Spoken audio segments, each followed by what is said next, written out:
Une ukrol nong sap uday nakaseng HPF. Sto uday ru special activist jong kaneka seng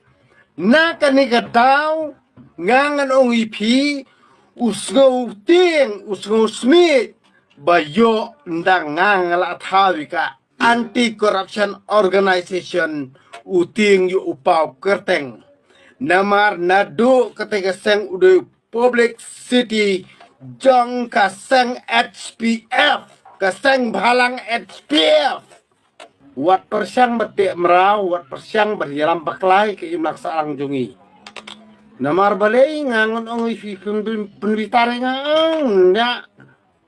penbitare ngate ya sisa pengkang i challenge nalor bay di rujabo isngo bay ibiang 100% yala dia ngandalale mangate ngan perpoy bi senrok saw lia sisa ngan perpoy senrok saw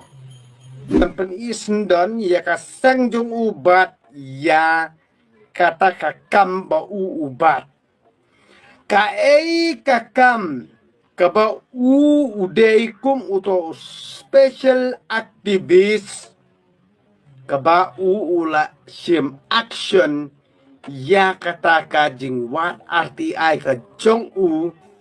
kat kum ka kamram bagi ba babun balang kisan ya kanu kata ka special activist ka jong ba wat RTI kabala penmentoy ni bat kabala awan ra jing syai so try to understand in your mind if you follow him if you follow me try to understand in your mind nakadi kata ngang ong ipi ti kenya nga ba pinakwa ang challenge ngang ong lia ngosudam siyang ong nalor bang tip ba pide kiriu jabo andre lia pipan bitar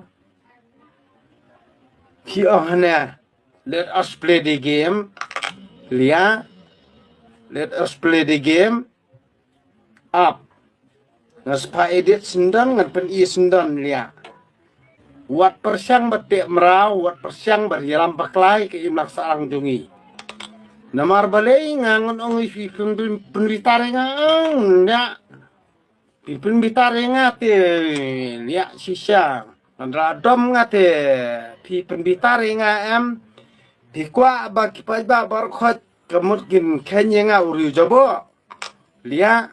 ngangan ong ipi ngasong porlon lia ngasong katsan sngi ngam kuslai lia dari banskoto ikata ki babun ki ong bas ngosi bangatim si tangba i pengtang i challenge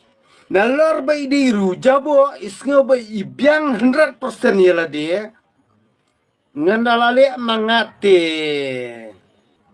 ngan perpoy bi senrok saw lia sisa ngan perpoy senrok saw une ukrol nong sap uday nakaseng HPF samar nadu ketika seng uday public city jong kaseng HPF kaseng balang HPF ilasay menta kisah pen viral ikan video kenang ba undup sengotu